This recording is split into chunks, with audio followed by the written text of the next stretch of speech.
waiting with bated breath for that favourite media catchphrase, the U-turn, I have only one thing to say. U-turn if you want to.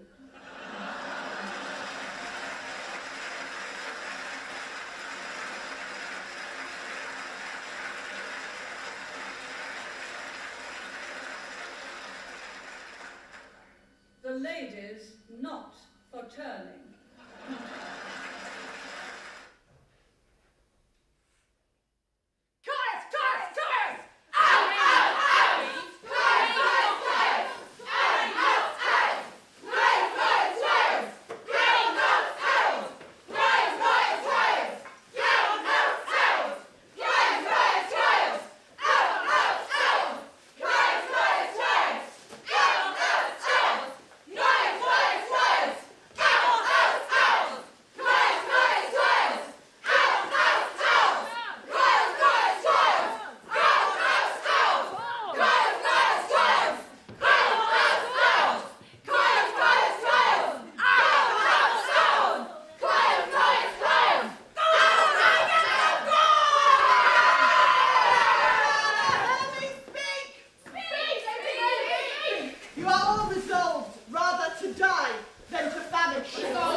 To particularize their abundance. Yes. Their sufferance is our gain. And the gods know I speak this in hunger for bread, not in thirst for revenge. Yes. Would you proceed especially against Caius Marcius? Against him first! He's the very dog of nationality! But consider you what services he has done for his country. Oh, very well. I may be content to give him good report for it, but that he pays himself with being proud. Yeah. Nay, but speak not maliciously. I say this unto you. What he hath done, famously, he did it to that end. Those soft-conscienced men may be content to say it was for his country. He did it for his mother, and to be partly proud, which he is even to the altitude of that virtue. What he cannot help in his nature, you account of vice in him. You must in no way say he is covetous. Oh, if I must not, I need not be barren of accusations. He hath faults in surplus, to tire in repetition. The other side of the city is risen. Why, stay, we pray. Come on! Stop!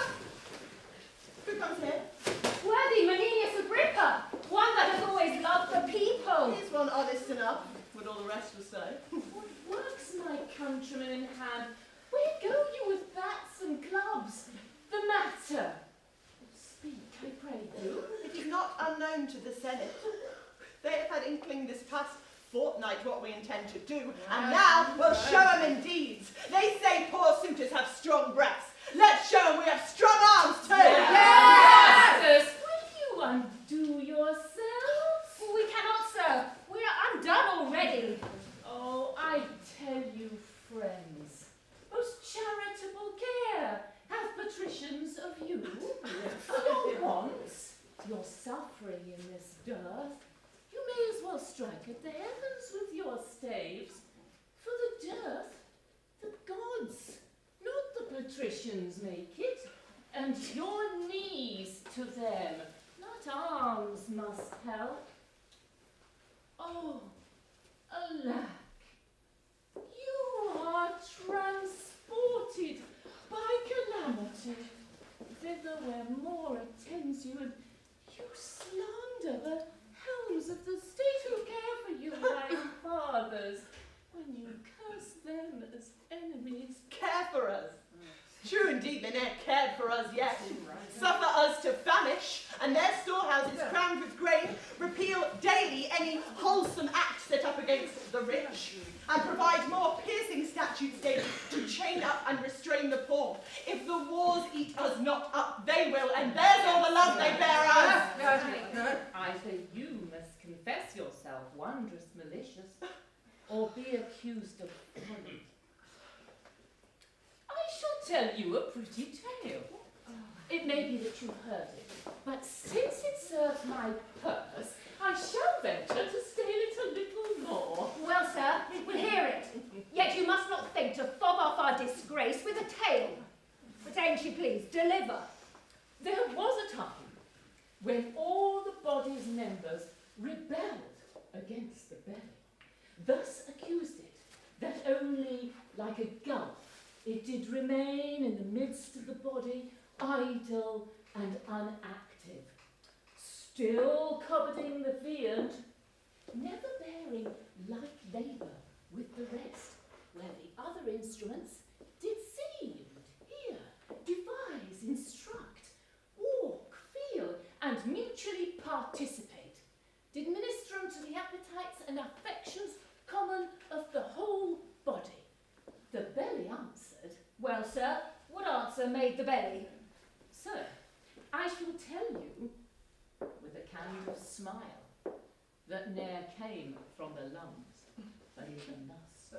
For look you, I can make the belly smile as well as speak.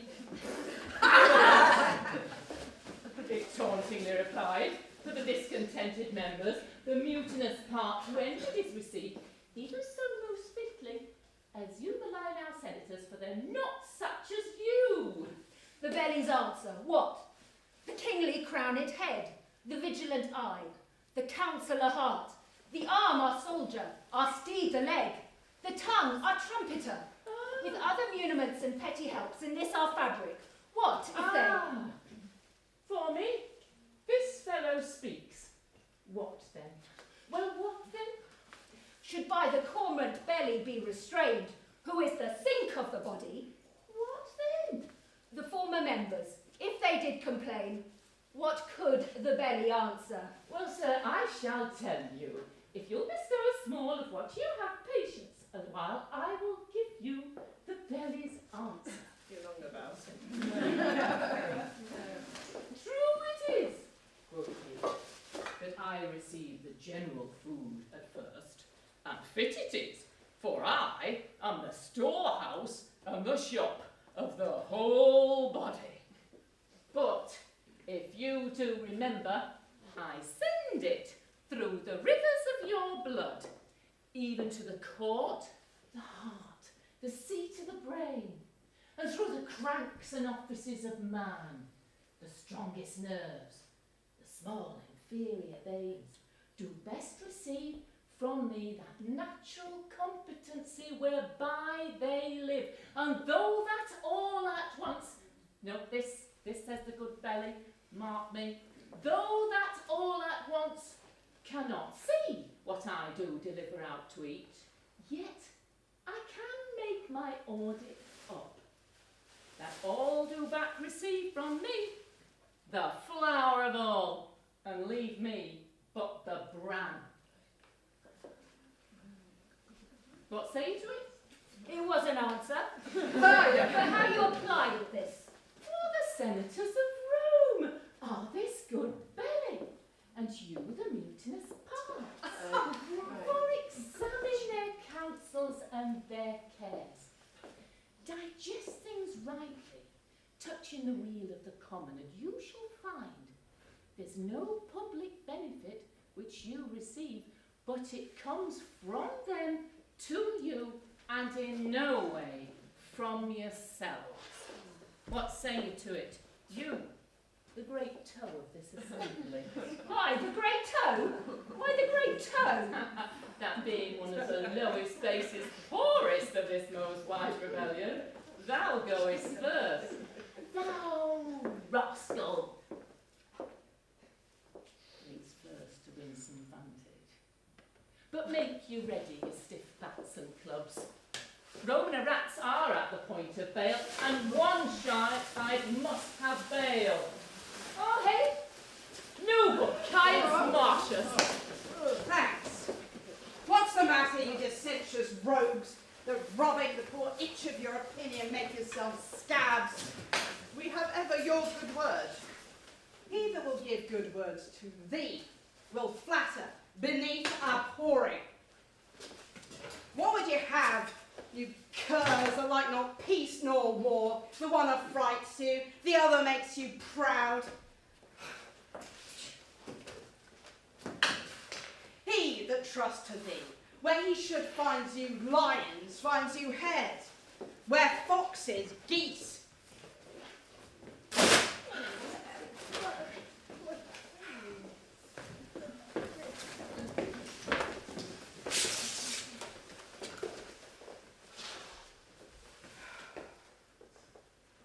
You are no surer no than is the coal of fire upon the ice, or hailstone in the sun. Who depends on thee, where he should find thee lions, finds thee hares, where foxes, geese. Oh. No.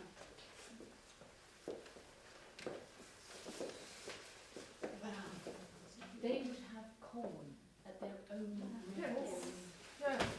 hang they us. say the city is well stored. They say they'll sit by the fire and presume to know what's done in the capital. Who's like to thrive? Who rises and who declines? Side factions and give out conjectural marriages, making parties strong and feebling those that stand not in their liking beneath their cobbled shoes. They say there's grain enough. Would the nobility lay aside their ruth and let me use my sword, I'll make a quarry with thousands of these quartered slaves, as high as I could pick my lance. These are almost thoroughly persuaded. Although abundantly they lack patience, yet are they passing cowardly. What says the other troop? They are dissolved, hang 'em. Oh, they said they were unhungry, sighed forth proverbs, that hunger broke stone walls, that dogs must eat, that meat was made for mouths, that the gods sent not corn for the rich men only. And with these scraps they vented their complainings, which being answered, and a petition granted them, a strange one, to break the heart of generosity and make bold power look pale, they threw their caps as they had hung 'em on the horns of the moon, shouting their emulation. And what is offered them? Oh, 5 tribunes to defend their vulgar wisdoms of their own choice. Junius Brutus is one, Cecilius Velatus, and I know not. Steph! The rabble should first have unroofed the city. Ere so prevailed with me, it will in time win upon power and throw forth greater themes for insurrections arguing. This is strange. Go get you home, you fragment. Where's Caius Marcius? Here, what's the matter? The news is, sir, the Volsces are in arms. Oh, I am glad on't. Then shall we have means to vent our musty superfluity. See, our best elders. Marcius, 'tis true that you have lately told us the Volsces are in arms. They have a leader, Tullus Ophidius, that will put you to it. I sin in envying his nobility, and were I anything but what I am, I would wish me only he. You fought together. Were half to half the world by the ears, and he upon my party, I'd revolt to make only my wars with him. He is a lion that I am proud to hunt. Then, worthy Marcius, attend upon Cominius to these wars. It is your former promise. Sir, it is, and I am constant. Titus Lartius, thou shalt see me once more strike at Tullus's face. What art thou stiff? Stand stout. No, Caius Marcius, I'll lean upon one crutch and fight with t'other ere stay behind this business. Oh, true bred. Your company to the capital, where I know our greatest friends attend us. Lead you on. Follow Cominius. Weems, follow you. Right worthy you priority. Hence to your homes, be gone. Nay, let them follow. The Volsces have much corn. Bring these rats thither to gnaw their garners. Worshipful mutineers,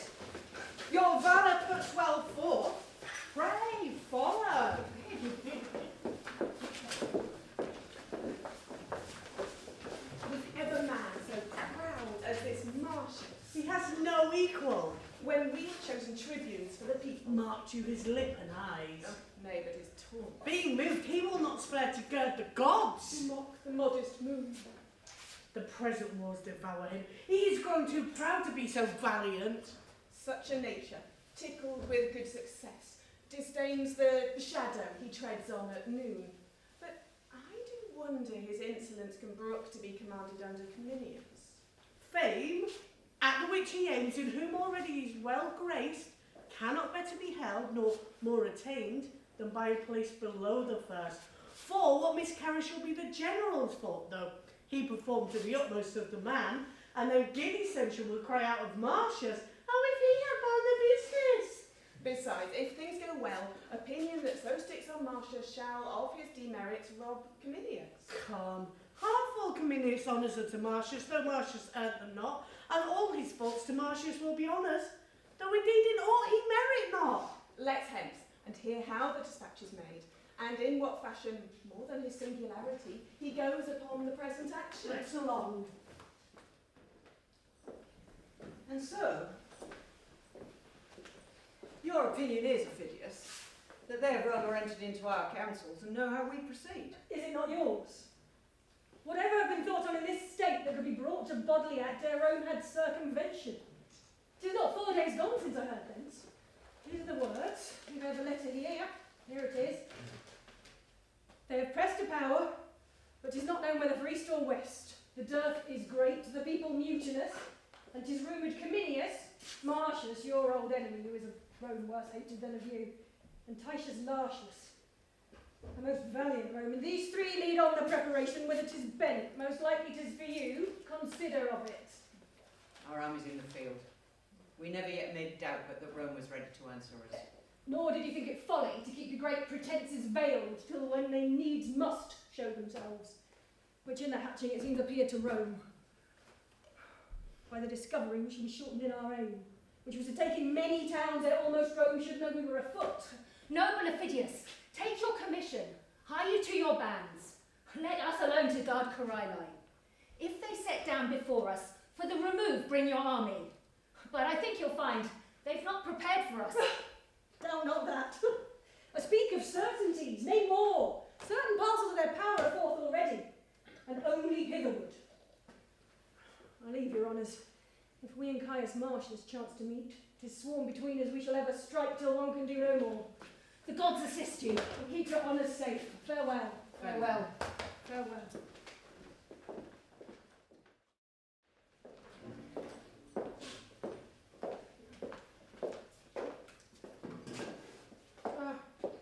Pray thee, daughter, sing or express yourself in a more comfortable sort. If my son were my husband, I would freely rejoice in those absences where he did win honour, than in the embracements of his bed where he did show most love.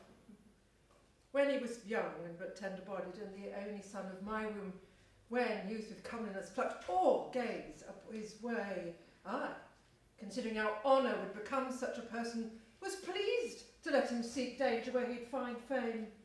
To a cruel war I sent him, whence he returned, his brows bound with oak. I tell thee, daughter, I sprung not first in joy at hearing he was a man-child, than now in first seeing he'd proved himself a man. Had he died in the business, madam? How then? Then his good report should have been my son, therein I would have found issue. Hear me, profess sincerely.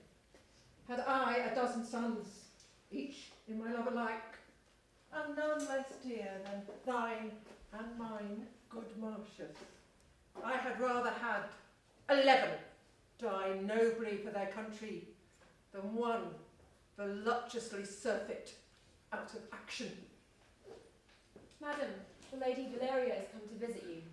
I beseech you, give me leave to retire myself. Indeed, you shall not. Methinks I hear hither your husband's drum. See him, like Aufidius, down by the hair, like children from a bear, the valses shunning him. Methinks I see him stamp thus, and cry thus, come on, you cowards, you are gotten round. Methinks I see his bloody brow, his mailed hand thus wiping, Forth he goes, like to a harvestman who's tasked to mow or lose his hire. His bloody brow. Oh, Jupiter, no blood. Oh, away, you fool. It more becomes a man than guilt his trophy. The breasts of Hecuba look not more lovely when she did suckle Hector than Hector's brow, when it spit forth blood at Grecian sword, contemning tell Valeria we are fit to bid her welcome. Heavens bless my lord from fair Phidias. Ah, he'll beat Ophidius' head below his knee and tread upon his neck. My ladies both, good day to you. I'm glad to see your ladyship. How do you? How do you both? Sweet madam, My, you are excellent housekeepers. A fine spot, indeed. How does your little son? I thank your ladyship. Well, good madam. Unless I dress ditchery, I would have you play the idle housewife with me this afternoon. No, good madam, I will not out of doors. Not out of doors. she shall. Indeed, no, by your patience. I'll not over the threshold till my lord return from the wars. But you confine yourself most unreasonably. Come, you shall go with us and visit the good lady that lies in. I will wish her speedy strength and visit her with my prayers, but I cannot go thither. Pray you, why not? It is not to save labour, nor that I want love. You would be a Penelope. Yet they say all the yarn she spun in Ulysses' absence did but fill Ithaca full of mud. Come, you shall go with us. No, good madam, pardon me. Indeed, I will not forth. Go with me, and I will give you excellent news of your husband. Good madam, there can be none yet. Verily, it is true. I heard news of him last night. Indeed, madam? In earnest. I heard a senator speak it. Thus it is. The Volsces have an army forth, against whom Cominius, the general, has gone forth. Your lord and Titus Lartius are set before their city Coriolanus. They nothing doubt prevailing and to make it brief wars. In truth, upon my honour, it is so. So I pray you, come with us. Give me excuse, good madam. I will obey you in everything hereafter. Ah, leave her alone, lady, as she is now. She'll disease on better mirth. I think she would. Fairly well then. Come, good sweet lady. I pray thee, Virgilia, turn thy solemnness out of doors and come with us. No, not a word, madam. Indeed, I must not. I wish you much mirth. Very well then.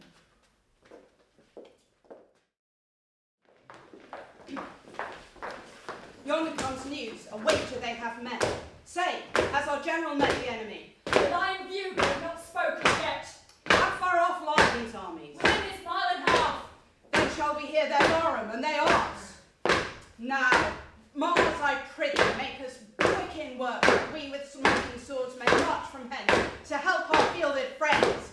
Come, blow thy blast! Tullus Ophidius, is he within your walls? No, nor a man that fears you less than he. That's lesser than a little. Hark, our drums are bringing forth our youth. We'll break our walls rather they shall pound us up. Our gates, which yet seem shut, we have but pins and brushes. They'll open of themselves.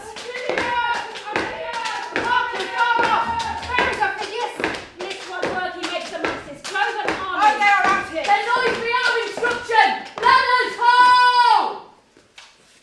They fear us not, but issue forth the city. Now put your shields before your hearts, and fight with hearts more proof than shields. Advance, brave Titus. They do disdain us much beyond our thought, which makes me sweat with wrath. Come, my fellows. He that retires, I'll take him for a Volsci, and he shall feel mine edge. All the contagion of the south light on you, you shames of Rome, you herd of boils and plagues past you were, that you may be abhorred further than seen. You souls of geese, that bear the shapes of men, how have you run from slaves that apes would beat? Pluto and hell, all hurt behind, backs red, faces pale with flight and argued fear. Mend and charge home. I'll buy the fires of heaven, I'll leave the foe, and make my wars on you. Look to it! Come on! If you'll stand fast, we'll beat them to their wives as they us to our trenches follows. Now, the gate is ope.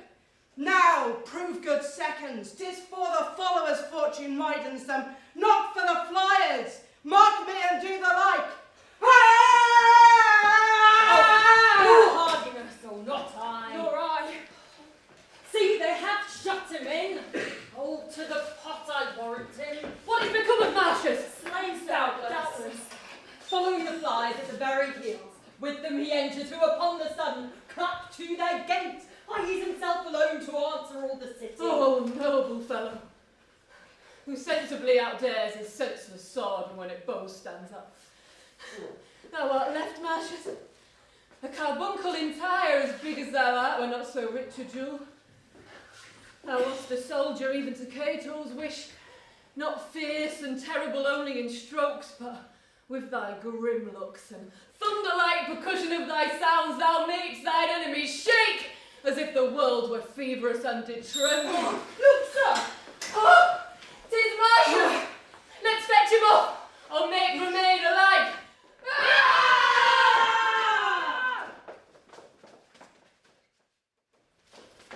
This will I carry to Rome. And I this. A murrain on it. I took this for silver. See here these movers that deprize their hours of a cracked drachm. Cushions, leaden spoons, irons of a doit. Doublets that hangmen would bury with those that wore them. These base slaves, ere yet the fight be done. Pack up, down with them, and hark what noise our general makes. To him, there is the man of my soul's hate, Aufidius, piercing our Romans. Then, valiant Titus, take convenient numbers to make good the city, whilst I, with those that have the spirit, haste to help Cominius. Worthy sir, thou bleedst. Thine exercise hath been too violent for a second course of fight. Sir, praise me not. My work hath yet not warmed me. Fare thee well. The blood I drop is rather physical than dangerous to me. To Aufidius, thus will I appear and fight. Then the fair goddess Fortune fall deep in love with thee, and her great charms misguide thy opposer's sword. Bold gentleman, prosperity be thy page. Thy friend no less than those she placeth highest. So, farewell. Thou noble Marcius, go, sound your alarm in the marketplace. Call thither all the officers of the town, where they shall know our mind. Away!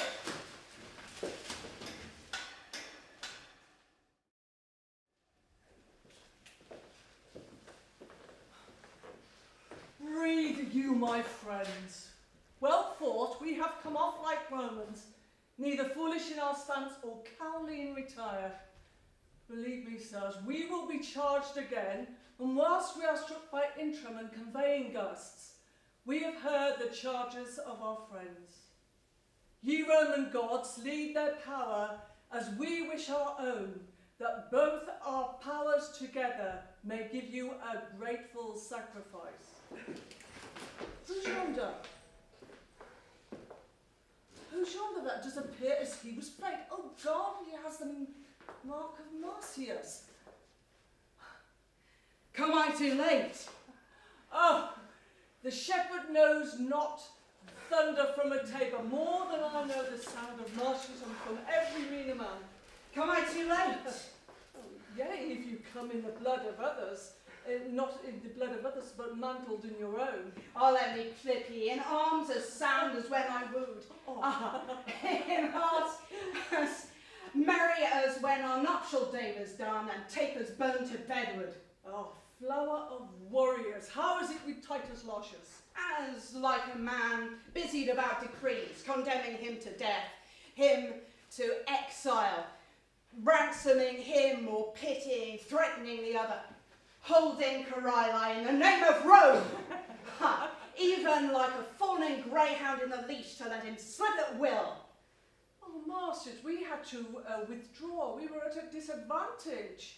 To win our purpose, we withdrew. How lies their battle? Where have they placed their men of trust? As I guess, Marcius, their bands are the vanguards, are the anti-aids. Of their trust, over them, Aufidius, the very heart of hope. I do beseech you, by all the battles we have fought, by the blood we have shed together, by the vows we have made to endure friends, that you directly set me against Aufidius and his antiates, and that you not delay the present, but filling the air with swords advanced and darts, we prove this very hour. Oh, though I could wish you were conducted to a gentle bath and balms applied you, yet dare I never deny your asking. Take your choice of those that can best aid your action. Those are they that are most willing. If any such be here, as it were sin to doubt, that love this painting wherein you see me smeared, if any fear less his person than an ill report, if any believe brave death outweighs bad life, and that his country is dearer than himself, let him alone, or so many so minded, wave thus to signify his disposition, and follow Marcius. Oh, me alone, make you a sword of me. If these be not but outward shows, which of you but is for falsies? None of you but can hold against the great Aufidius a shield as hard as his. March on, my fellows, and we shall make the good ostentation divide all with you. So, let your plots be guarded.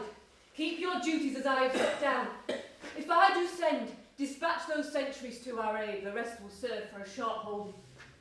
If we lose the field, we cannot keep the town. Fear not our care, sir. Hence, and shut your gates upon us. To the Roman camp conduct us.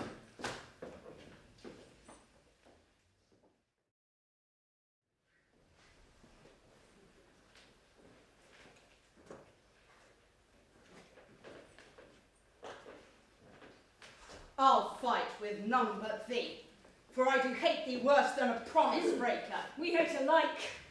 Not Afric owns a serpent I abhor more than I fame and envy.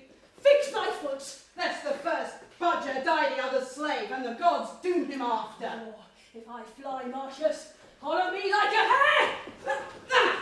Ha! Within these 3 hours, Tullus, alone I fought in your Coriolanus walls, and made what work I pleased. 'Tis not my blood wherein thou seest me masked, for thy revenge wrench up thy power to the highest. Wert thou the whip of thou bright progeny, that was the Hector, thou shouldst not escape me here!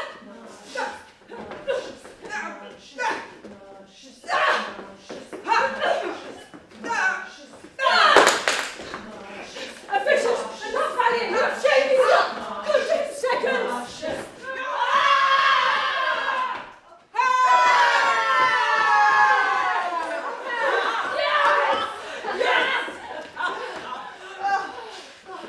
If I could tell thee over this thy day's work, thou wouldst not believe thy deeds.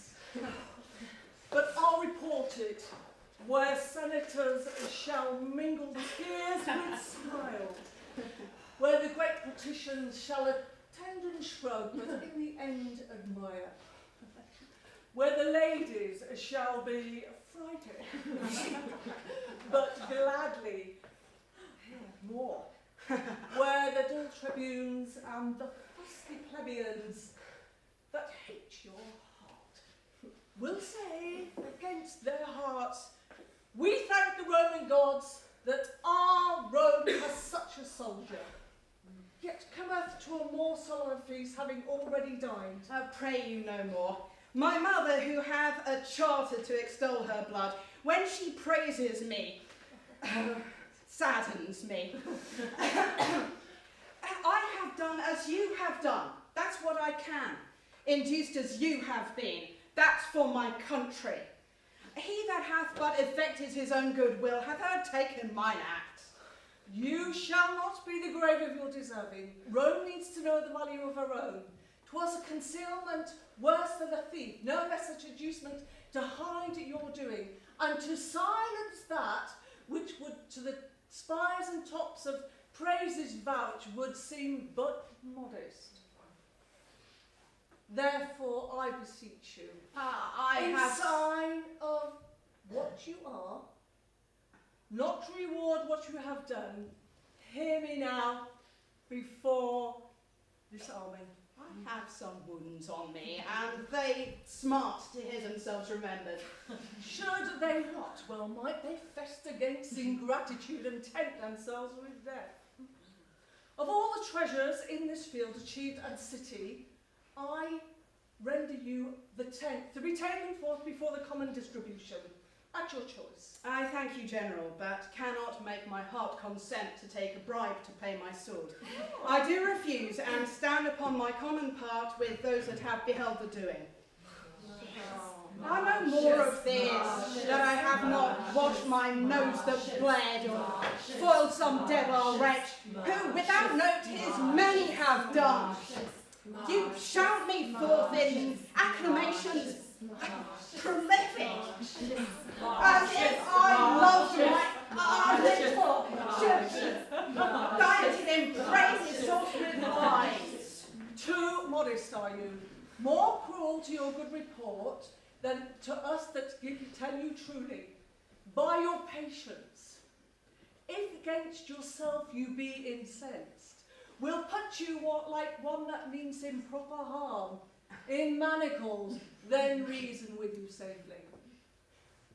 So, let it be known that from this time on, that now you wear the war's garland, Caius Marcius, and for what you did before Coriolanus, call you, with all applause and clamour of this host, Caius Marcius Coriolanus! Caius Marcius Coriolanus! Caius Marcius Coriolanus! Caius Marcius Coriolanus! Caius Marcius Coriolanus!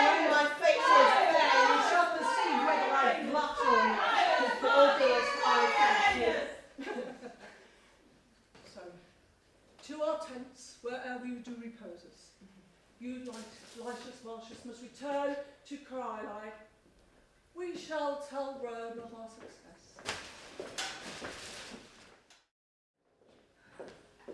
The town is taken. It will be delivered back on good condition. Condition. I would I were a Roman, for I cannot being a Volsci be that I am. Condition. What good condition can a treaty find in a part that is at mercy?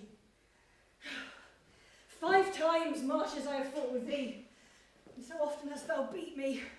I would do so again, I think, should we encounter as often as we eat.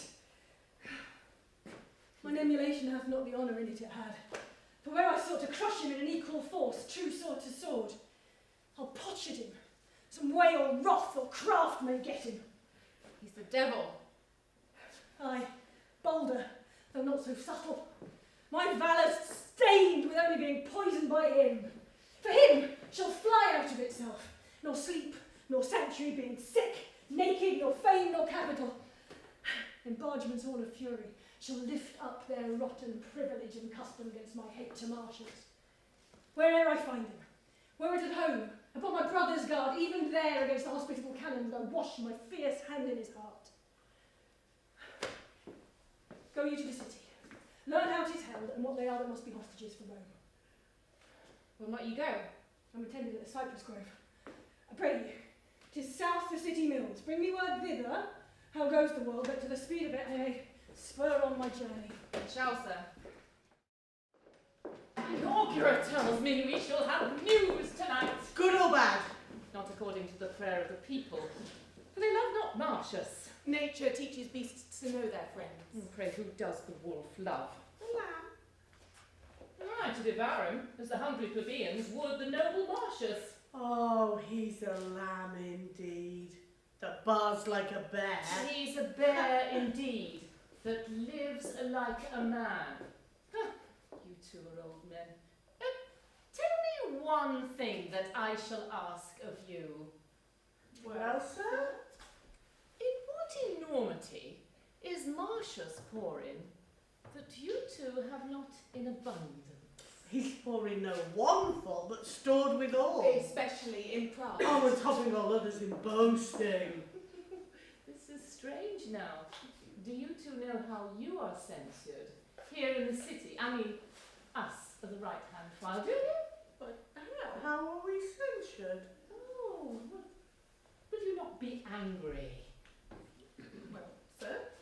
Well, because you... Oh, it is no great matter. You talk of pride now. Would you blame Marcius for being proud? We do it not alone, sir. Oh, I know, you can do very little alone. For your helps are many, or else your actions would grow wondrous single. Your abilities are too infant-like for doing much alone. So, I shall leave you. You know neither me, yourselves, nor anything. Oh! This noble lady, and the moon were she noble, no earthly. Whither fall your eyes so fast? Oh, Honourable Menenius, my boy Marcius approaches. For the love of Juno, let's go. Oh, Marcius, coming home? Aye, worthy Menenius, and with most prosperous approbation. Oh, take my cap, Jupiter, and I thank thee for it. Marcius coming home. That is true. 'Tis true. And is he wounded? He was wont to come home wounded. Oh, no. No. Oh, he is wounded. I thank the gods for it. Oh, so do I too. If it be not too much, brings a victory in his pocket. The wounds become him. On's brows, Menenius. He comes the third time home with the oaken garland. Oh, and has he disciplined Aufidius soundly? Titus Lartius writes, they fought together, but Aufidius got off. Oh, and 'twas time for him too. And he had stayed by him, I would not have been so Phidias for all the chests in Corioli and the gold that's in them. Is the Senate possessed of Oh, this? good ladies, yes. Oh. The Senate has letters from the general, wherein he names my son the whole name of the war. He hath, in this last action, outdone his former deeds doubly. Oh, yes, true. It is true, there's wondrous things spoke of Oh, him. true, and I warrant you, I don't doubt they will be true. Not without his true purchasing. God's grant them true. True, but what? True, I'm sure they are true. And is he wounded? Where is he wounded? Your worships, Marcius is coming home. He has more cause to be proud. Where is he wounded? In the shoulder and in the left arm. He will have large cicatrices to show the people when he shall stand for his place. He received in the repulse of the Tarquin 7 hurts upon his body. 2 in the thigh, 1 in the neck. That's 9 that I know of. He had, before this last expedition, 25 wounds upon him. Now it's 27. Oh, the gods be thanked for it. Hark! These are the ushers Marcius. of Marcius. Before him he carries Lloyd, and behind him he steers Death, that nervy spirit in his arm doth lie, which being inclined declines, and then men die. Know Rome, that all alone Marcius did fight within Corioli gates, where he hath won with fame a name to Caius Marcius. These in honour follows Coriolanus. Welcome to Rome, renowned Coriolanus. Welcome to Rome, renowned Coriolanus. No more of this. It does offend my heart. I pray you no more. So your mother. Oh. You have, I know, petitioned all the gods for my prosperity. Nay, my good soldier, up. My gentle Marcius, worthy Caius, and by deed achieving honour newly named, what is it? Coriolanus must I call thee, but oh, I won't. My gracious silence, hail. Wouldst thou have laughed had I come coffined home, that weeps to see me triumph? Ay, my dear, such eyes the widows in Corioli wear, and mothers that lack sons. Oh, now the good gods crown me. And live you yet. Oh, My sweet lady, pardon. Oh, I know not where to turn. Oh, welcome home, and welcome, General, and you're welcome all. 100,000 welcomes. I could weep and I could laugh. I am light and I am heavy. A curse begin at very root on's heart that is not glad to see thee. Welcome. You are three that Rome should dote on. Ooh, by the faith of men, we have some old crab trees here at home who will not be grafted to your age. 'Tis no matter. Welcome, warriors. We call a nettle but a nettle, and the faults of fools but folly. Ever right. Noninius, ever.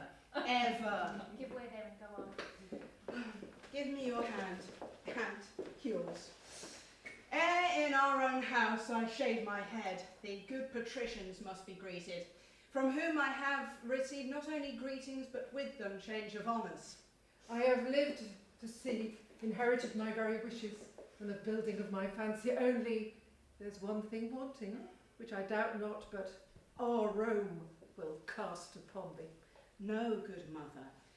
I had rather be their servant in my way than sway with them and theirs. We're on to the capital.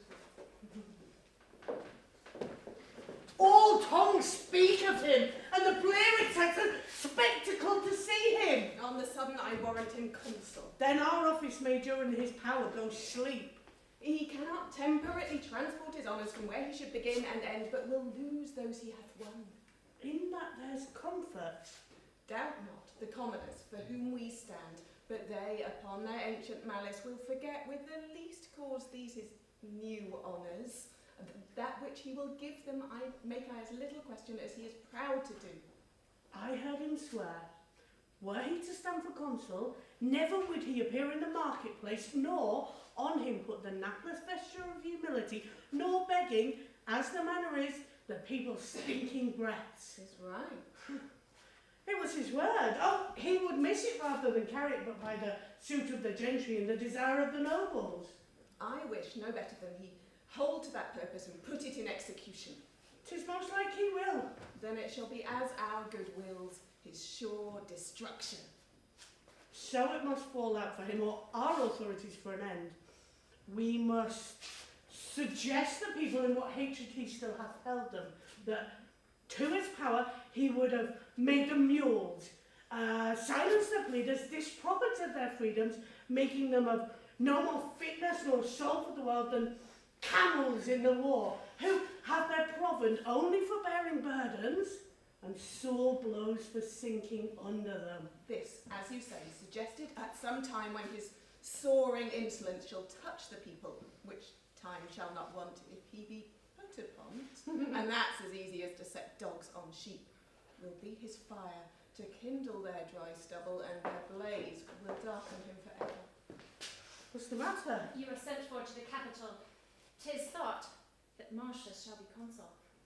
I have seen the dumb men throng to see him, and the blind to bear him speak. The matrons flung gloves, ladies and maids their scarves and handkerchiefs upon him as he passed. The nobles bended as to Jove's statue, and the commons made a thunder and a shower with their caps and shouts. I never saw the like. Let's to the capital, and carry with us eyes and ears for the time, but hearts for the event. Out with you. Come, they're almost here. How many stand for the consulship? 3, they say. But 'tis thought of everyone. Coriolanus will carry it. He's a worthy fellow, but he's vengeance proud and loves not the common people. Faith, there be many great men that have flattered the people who ne'er loved them. And there be many that they have loved, they know not wherefore. So that if they love, they know not why, they hate upon no better ground. Therefore, for Coriolanus, leave to care whether they love or hate him. Manifest the true knowledge he has in their disposition, and out of his noble carelessness, lets them plainly see it. If he did not care whether he had their love or no, he waved indifferently twixt doing them neither good nor bad, but he seeks their hate with a greater devotion than can render it him, and leaves nothing undone which might fully discover him their opposite. Now, to seek the malice and displeasure of the people, It's as bad as that which he dislikes, to flatter them for their love. He hath deserved worthily of his country, and his assent is not by its easy degrees, as those who, having been supple and courteous with the people, bonneted, without any further deed to have at all to their estimation and report. But he hath so planted his honours in their eyes, and his actions in their hearts, that for their tongues to be silent, and not to confess so much, were a kind of ingrateful injury. To report otherwise were a malice, that giving itself the lie, would pluck reproof and rebuke from every ear that heard it. Oh, no more of him, he's a worthy fellow. Oh, make way, they're coming.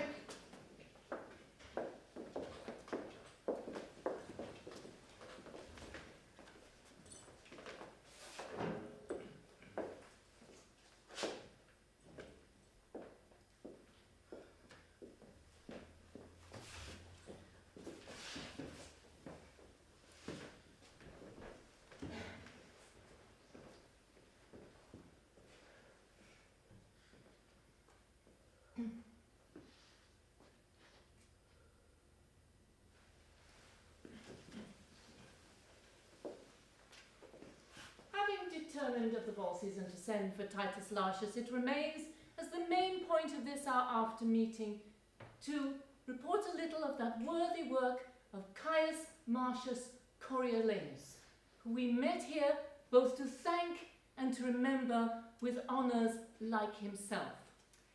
So Cominius will speak to the people. Masters of the people, we do request your kindest ears, and after your loving motion toward the common body, to yield what passes here. We are convented upon a pleasing treaty and have hearts inclinable to honour and advance the theme of our assembly. Which the rather we shall be blessed to do, if you remember a kinder value of the people than he hath hereto prized them at. That's off. I would rather you had been silent. Pray you to hear Cominius speak.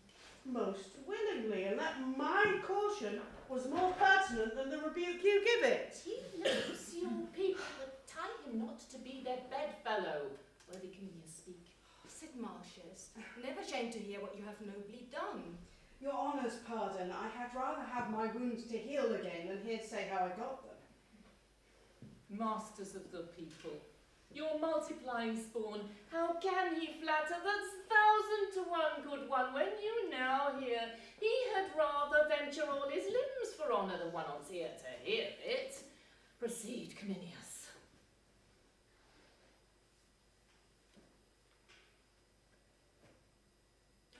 I shall lack voice. The deeds of Coriolanus should not be uttered feebly.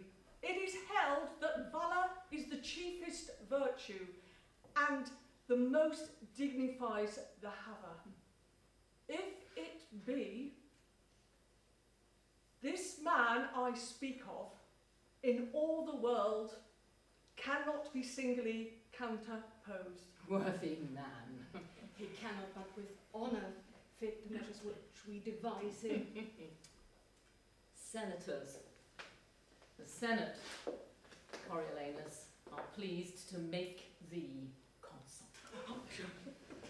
I do open still my life and services. Remains that anon you do speak to the people. I do beseech you I may o'erleap this custom. I cannot put on the gown, show them my wounds and entreat them to give their suffrage. Please you I may pass this doing. Sir, the people must have their voice, neither will they bate one jot of ceremony. Put them not to it. Take to you as your predecessors have, your custom with your form. It is a part that I shall blush in the acting, and might well be taken from the people. Mark you that? To brag unto them, thus I did, and thus show them the unaching scars which I should hide, as if I got them for the hire of their breath only. Do not stand upon it. Tribunes, worthy tribunes, we recommend to you our voice to the people, and to Coriolanus come all joy and honour. Senators, To Coriolanus, come all joy and honour. You see how he intends to use the people? Well, may they perceive intent. He will request them as if he did condemn what he required should be in them to give. Let's have them of our proceedings here. On the marketplace, they do attend us.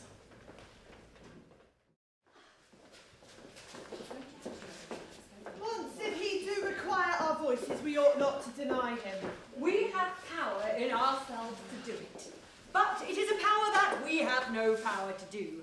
For if he show us his wounds and tell us his deeds, we are to put our tongues into those wounds and speak for them.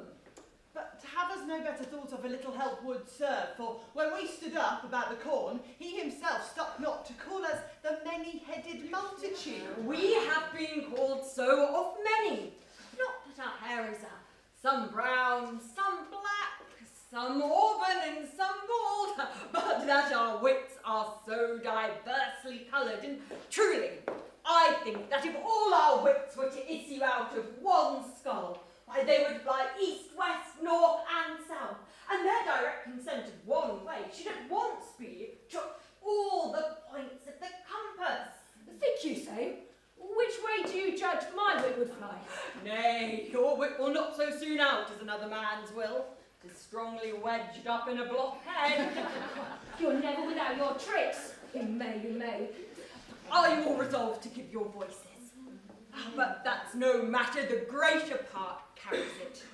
I say, if he would incline to the people, there was never a worthier man. Oh, here he comes, and in the gown of humility. Mark his behaviour. We are not to stay all together, but to come by him where he stands, by ones, by twos, and by threes.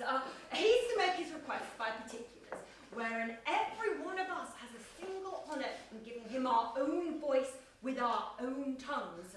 Therefore, come with me, and I will direct you how we shall go by him. Sir, you're not right. Have you not known? The noblest men have done it. What must I say? I pray you, sir, a plague upon it. I cannot bring my tongue to such a pace. Look, sir, my wounds. I got them in my country's service when some certain of your brethren roared and ran away from the sound of our own drums. Oh, may the gods, you must not speak of that. You must desire them to think upon you. Think upon me, hang 'em. I would they would forget me, like the virtues that our divines lose by 'em. You're mar all. I'll leave you. Pray you, speak to 'em, I pray you, in wholesome manner. Bid them wash their faces and keep their teeth clean.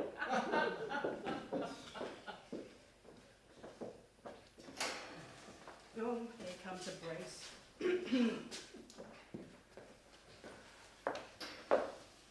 Do you know the cause, sir, of my standing here? We do, sir. Tell us what hath brought you to it. Mine own desert. Your own dessert? Aye, but not mine own desire. How not your own desire? 'Twas never my desire yet, sir, to trouble the poor with begging. You must think if we give you anything, we hope to gain by you. Well, then your price of the consulship, pray you. The price, sir, is to ask it kindly. Kindly. I pray you, let me have it. I have wounds to show you, which shall be yours in private. May I have your voice? You shall have it, worthy sir. A match. There's in all 4 worthy voices begged. I have your arms. Adieu. But this is something odd. And were to give again. 'Tis no matter. Oh, more voices. I pray you, if it stands in the tune of your voice, that I may be consul. I have here the customary gown. You have deserved nobly of your country, and you have not deserved nobly your enigma. You have been a scourge to her enemies, you've been a rod to her friends, but you have not indeed loved the common people. You should account me the more virtuous that I have not been common in my love, and beseech you therefore I may be consul. We hope to find you our friend, and then therefore give you our voices heartily. You have received many wounds for your country. I will not seal your knowledge, I will make much of your voices, and therefore trouble you no more. The gods give you joy, sir, heartily. Most sweet voices. Oh. Better 'tis to die, better to starve, than to crave the hire which first we do deserve. Why, in this wolfish toga, should I stand here, to beg of Hob and Dick that do appear their needless vouches? Custom calls me to it, and what custom wills, in all things should we do it. Rather than fool it so, let the high office and the honour go to one who would do thus. I am half through. The one part done, the other will I do. Your voices. For your voices I have fought. Watched for your voices. For your voices bear of wounds 24 odd. Of battles thrice 6 have I seen and heard of. Have done for your voices many things. Some less, some more your voices. Indeed I would be consul. He has done nobly, and cannot go without any honest man's voice. Therefore, let him be consul. May gods give him joy and make him good friend to the people. Amen. Amen. God save you, noble consul. God save you, noble consul. Worthy voices. You have stood your limitation, and the tribunes endue you with the people's voice. Remains anon that you do meet the Senate. Is this done? The custom of request you have discharged. The people do admit you and are summoned to meet anon upon your approbation. Where? The Senate House? There, Coriolanus. May I change these garments? You may, sir. That I'll straight do, and knowing myself again, repair to the Senate House. Very well. He has it now, and by his looks methinks 'tis warm at heart. With a proud heart he wore his humble weed. Will you dismiss the people? Oh no, my masters! Have you chose this man? We have given him our voices. We pray the gods he may deserve your loves. Amen, sir. To my poor unworthy notice, he mocked us when he begged our voices. Oh, certainly, he flouted us downright. No, that is his way of speaking. He did not mock us. Not one amongst us, save yourself, but says he used us scornfully. He should have shown us his marks of merit, wounds received for his country. Why, so he did, I am sure. No. He said he had wounds, which he could show in pride. And with his hat thus waving it in scorn, I would be consul, says he. Aged custom, but by your voices will not so permit me. Your voices, therefore. When we granted that, here was a thank you for your voices. Thank you, your most sweet voices. Now that I have your voices, I shall have no further with you. Was not this mockery? Why, either you were ignorant to see it, or seeing it as such a childish friendliness to yield your voices. Could you not have told him, as you were a lesson, when he had no power but was a petty servant to the state, he was your enemy? Ever speak against your liberties and the charters you bear in the body of the wheel? You should have said that as his worthy deeds declaim no less than what he stood for, so his gracious nature would think upon you for your voices and translate his malice towards you into love, standing your friendly lord. Thus to have said, as you were foreadvised, would have touched his spirit and tried his inclination. From him plucked either his gracious promise, which as cause had called you up you might have held him to, or else It would have galled his surly nature, which easily endures not article tying him to aught. So, putting him to rage, you should attain advantage of his choler, and passed him unelected. Did you perceive? He did solicit you in free contempt when he did need your lodge. And do you think that contempt will not be bruising to you when he had power to crush? Why had your bodies no heart amongst you? Or had you tongue to cry against the rectorship of judgment? Have you ere now denied the asker, and now of him that did not ask but mock? Bestow your soothful tongues? He's not confirmed. We may deny him. Yes, and we'll deny him. I'll 500 voices to that sound. I'm twice 500, and the rest to peace him. Get you hence instantly. Tell those friends they have chose a consul who will from them take their liberties, making them of no more voice than dogs, who are as often beat for barking as therefore kept to do so. Let them assemble, and on a safer judgment all revoke your ignorant election. Say you chose him more after our commandment than as guided by your own true affections, and that your minds, preoccupied with rather what you must do than what you should, made you against the grain to voice him consul. Lay a fault on us, your tribunes. Say we laboured no impediment between, but that you must cast your election on him. Say you chose him more after our commandment than was guided by those affections. Aye, spare us not. Say, we read you lectures, how youngly he began to serve his country, how long continued, and the stocky springs of the noble house of Martians. One thus descended that hath besides well wrought in his person to be set high in place, we did commend to your remembrances. But, scaling his present bearing against his past, you have found that he's your fixed enemy, and all revoke your sudden approbation. Say you ne'er have done it half on that snow, but by our putting on. And presently, when you have drawn your number, repair to the capital!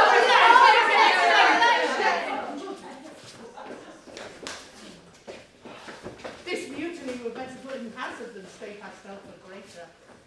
If, as his nature is, he falls in rage at this refusal, but observe and answer the vantage of his anger. We should go to the capital. We will be there before the stream of the people, and thus will seem, as partly 'tis, their own which we have goaded onwards.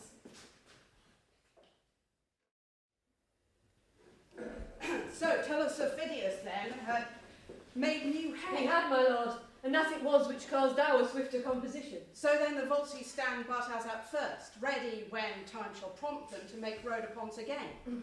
They are worn, Lord Consul, so we'll hardly see their banners wave again. Saw you Phidias? On safeguard he came to me, and did curse against the Volsces, for they had so vilely yielded the town. He is retired to Antium. At Antium lives he? At Antium. I wish I had cause to go seek him there, to oppose his hatred fully. Welcome home.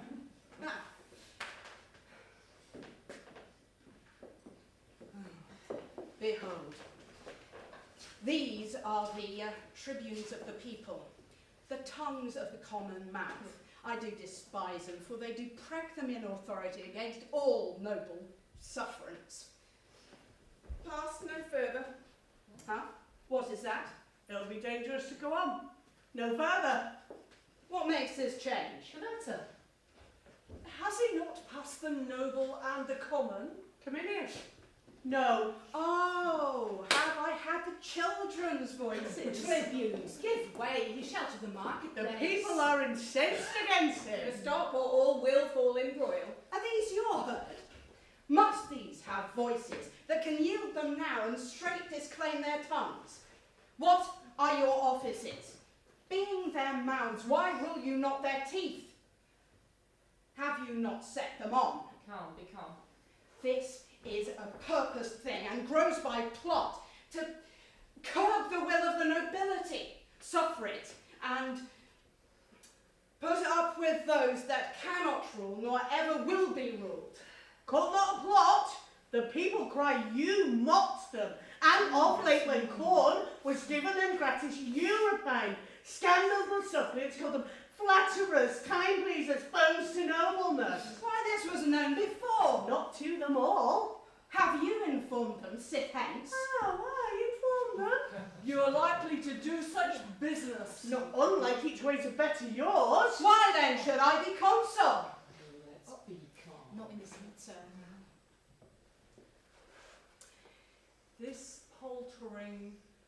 As I live now, this was my speech, and I will speak it again. Oh, not now, not now. No more words, I beseech you.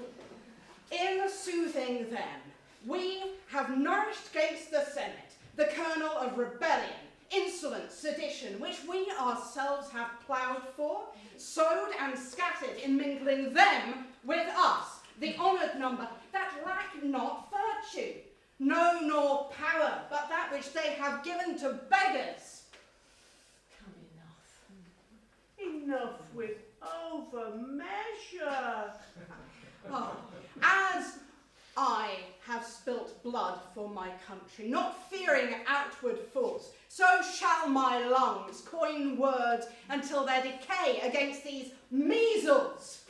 You speak of the people as if you were a god to punish, not a man of their infirmity. Well, we let the people know it. What is choler? Choler?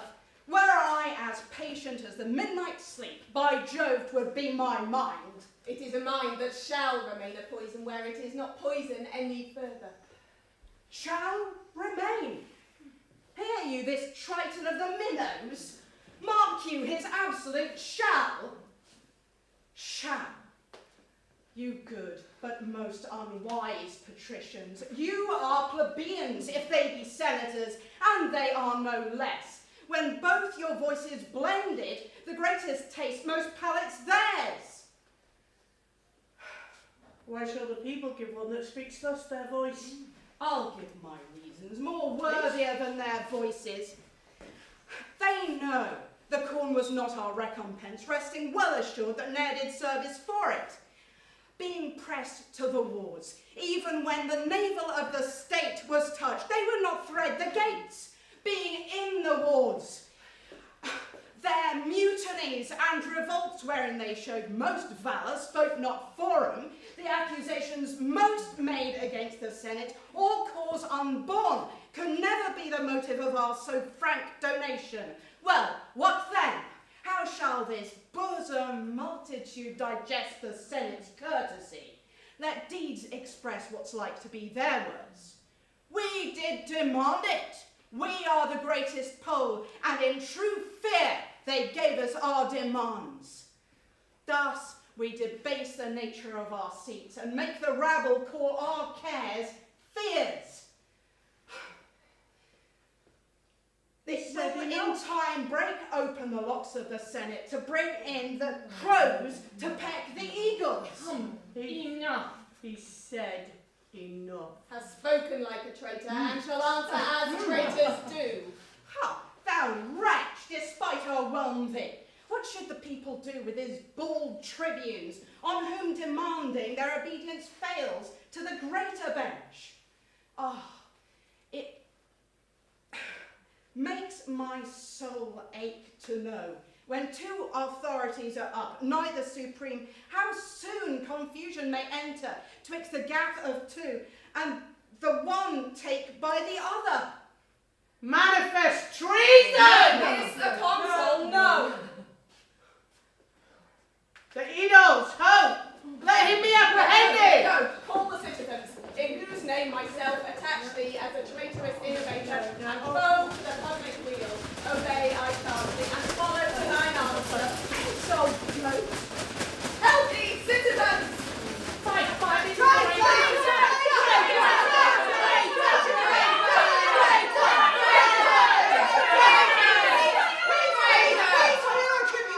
Speak, you are at point to lose your liberties. Marcius would have all from you. Marcius, whom late you have voiced for consul. Fie, this is the way to kindle, not to quench. To unbuild the city and to lay all flat. What is the city but the people?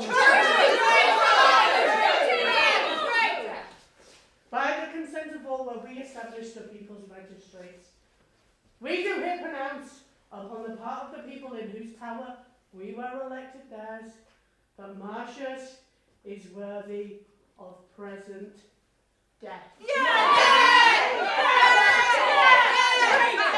hold of him, bear him to the rock Tarpeian, and from thence into destruction cast him. Eagle, seize him! Seize him!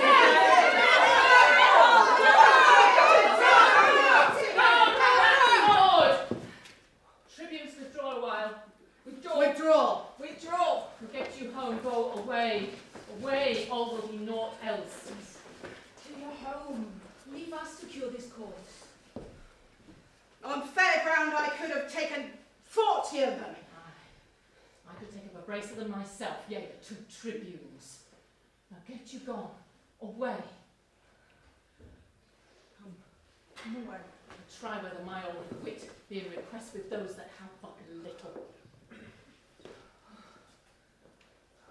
This man has marred his fortune. His nature's too noble for the world. He would not flatter Neptune for his trident, nor for his power to thunder. His heart's his mouth. What his breast forges, his tongue must vent, and being angry, he does forget he ever heard the name of death. Oh, worthy tribunes. Where is the viper that would depopulate the city and be every man himself? He shall be thrown down the Tarpeian rock with rigorous hands. He hath resisted law, and law shall scorn him further trial than the severity of public power which he so sets at naught. Well, they shall know. The people are the hands of the city, and the tribunes their mouths. Hear me speak. As I do know the consul's worthiness, so can I name his faults. Consul? What consul? The consul Coriolanus. See, consul? No! Now the good gods forbid that our Rome should eat up Romans. What has he done to Rome that's worthy death? Killing our enemies? The blood he hath lost, which I dare vouch, is more than that he hath, by many announced, he dropped it for his country, and what is left, to lose it by his country, were to us all that do it and suffer it, a brand to the end of the world. She's clean cat. Merely right. When he did love his country, it honoured him. Nor one word, nor one word. This tiger-footed rage, when it shall find the harm of unscanned swiftness, will too late type 11 pounds to us healed. Proceed by process. Lest parties as he is beloved break out, and sack great Rome with Romans. And if it were... Oh, why talk we yet? Yeah. 'Tis the humane way.